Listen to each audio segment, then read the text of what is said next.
Okay, I wanted to talk to you guys about filling a redesign with Prima silicone mold, making your appliques using hot glue. So I've got my hot glue gun here, and I choose to use one of the larger guns, and this is a high temp glue gun.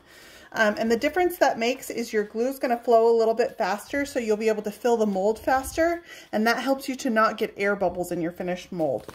Air bubbles creates an uneven surface, and they just don't look quite as nice painted. So my glue gun has been sitting here heating up for a few minutes. I've got a nice new stick in here. I'll probably use near all of this to fill one of these molds. And I'm going to go ahead and start pouring it. So I start and I kind of work in a circle, and I'm going to push my glue to feed my gun a little bit faster.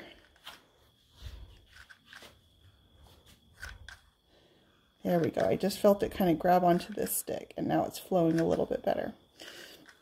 And I will just work my way in a circle, moving fairly quickly to fill this mold.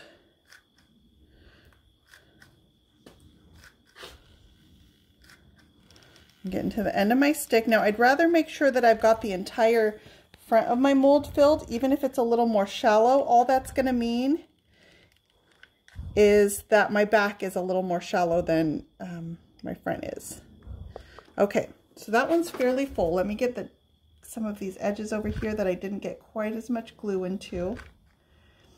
Now you can see how fast it was flowing when I first started. It's flowing a little slower now because I'm into this new stick of hot glue. I've got some bubbles in here. I'm going to try to work them out with the hot tip of my glue gun. And then come over here and fill any edges while my glue is still hot. It's still fairly clear, so I can tell it hasn't started setting up yet, so I can keep working with this mold. Now, once your glue starts turning to this milky color, that's how you know that it's starting to set up. You can also feel from underneath your mold that it's hot. And once it starts to cool down, that's when I know I can pop this out of my mold. Now, I haven't dusted these with anything at all, and I can just work the silicone and it will pop that mold right out. Ooh. I can pull off all these little strings of hot glue that are stuck on here. You can also use a little pair of scissors to get those off. And then this is ready to go onto my piece. I use Tight Bond Quick and Thick glue to glue my molds on. This is still nice and flexible, so I could get this on a curved surface fairly easily right now. As it cools down, it will start losing that flexibility. Now I want to show you some of the pros and cons of using hot glue. If you guys look closely at my mold here, you can see I got an air bubble right here.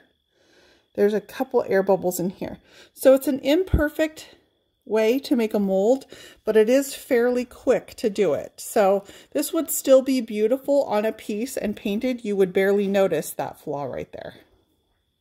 So that is one of the options of how to use your redesign with Prima molds to make beautiful appliques using hot glue.